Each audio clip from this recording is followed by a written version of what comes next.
Merci. Monsieur le Président, oui à une stratégie de régulation et à une maîtrise de l'urbanisme commercial. De manière cyclique, tantôt au sud, tantôt au nord, des projets, voire des réalisations démesurées viennent déséquilibrer de manière considérable le tissu commercial. Il en résulte de graves conséquences économiques et provoque des ondes de choc à la fois sociales et culturelles. L'activité récente a vu se mobiliser à l'hôtel La Madrague à Luciana plus de 300 personnes pour protester contre un vaste projet d'immobilier commercial. Tous les acteurs les plus représentatifs du tissu économique étaient là, chambres consulaires, les présidents respectifs de la chambre de commerce et celle des métiers, les organisations professionnelles, des syndicalistes, des représentants politiques représentant un panel diversifié d'opinions étaient là aussi. Cette mobilisation a permis de créer un collectif de défense des intérêts économiques et sociaux de la zone. Qu'il me soit permis de souligner la réactivité de la population. Par la même occasion, je remercie l'exécutif de s'être saisi du problème et de nous proposer un rapport qui cerne l'ensemble de la problématique.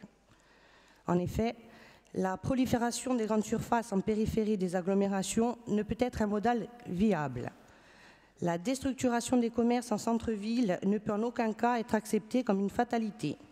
Mais au-delà de cette question importante d'actualité, il y a aussi un débat de fond. Monsieur le Président, il m'avait semblé comprendre que le PADUC, dans sa sagesse, avait intégré une philosophie raisonnée de développement durable, mais aussi d'aménagement équilibré et de complémentarité des territoires. Au-delà des choix et des outils techniques proposés, il est bon de rappeler et d'insister sur la centralité et la dimension du PADUC du point de vue d'un choix de société conforme à nos valeurs, à notre culture. Ce document s'impose à tous car démocratiquement élaboré, car validé dans l'esprit à l'unanimité en 2012, car voté à une très large majorité en octobre 2015. Libre à certains de continuer de préconiser d'autres choix. Pour autant, qu'il me soit permis de dire qu'on ne peut à la fois se revendiquer de l'ultralibérisme et de notre culture la plus profonde. Certains choix économiques valent choix de société. Ce modèle économique est contraire aux intérêts collectifs les plus fondamentaux du peuple corse. C'est dans le respect de ces principes que vous faites un certain nombre de propositions.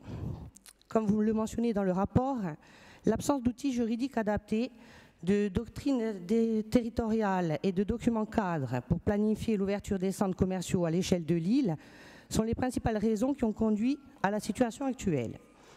Elle nécessite que, pour la première fois, notre collectivité se saisisse du sujet et propose des mesures concrètes pour apporter des alternatives durables et respectueuses des territoires et des hommes. Vous proposez donc 3 séries de mesures. La première concerne des demandes d'adaptation législative qui nous paraissent tout à fait adaptées.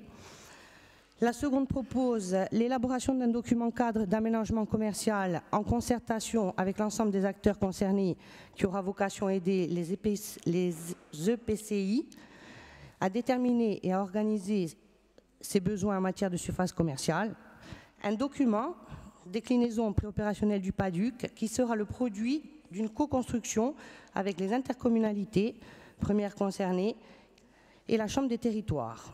En effet, nous l'avions dit lors de la précédente mandature, nous ferons de la Chambre des territoires ce que nous voulons en faire et nous en ferons un outil d'accompagnement des politiques publiques. Et enfin, vous proposez des mesures transitoires en cohérence avec le PADUC et les principes fondamentaux qu'il porte. Au-delà des mesures que vous proposez, permettez-moi de rappeler que notre Assemblée a adopté à l'unanimité le projet Proxima, présenté par le président de l'ADEC lors de la session du 29 mars 2018. Ce dispositif constitue un plan de près de 7 millions d'euros pour redynamiser les commerces des centres-villes et des zones rurales. Ce plan d'action pourra trouver tout son sens uniquement s'il est couplé à un dispositif permettant d'agir en faveur d'un urbanisme commercial durable, mesuré et intégré au territoire, tel qu'il est décliné dans le présent rapport. Si nous souhaitons collectivement changer notre modèle de développement, alors nous devons nous en donner les moyens et proposer des alternatives. Nous ne pouvons donc que nous féliciter de la mise en chantier de ce document cadre pour l'aménagement commercial, associant les acteurs publics, parapublics et privés et posant les principes du développement des surfaces commerciales tel qu'il est préconisé dans ce rapport pour proposer un modèle durable en adéquation avec nos besoins réels et nos aspirations futures. Votre proposition, et cela n'étonnera personne, nous agrée.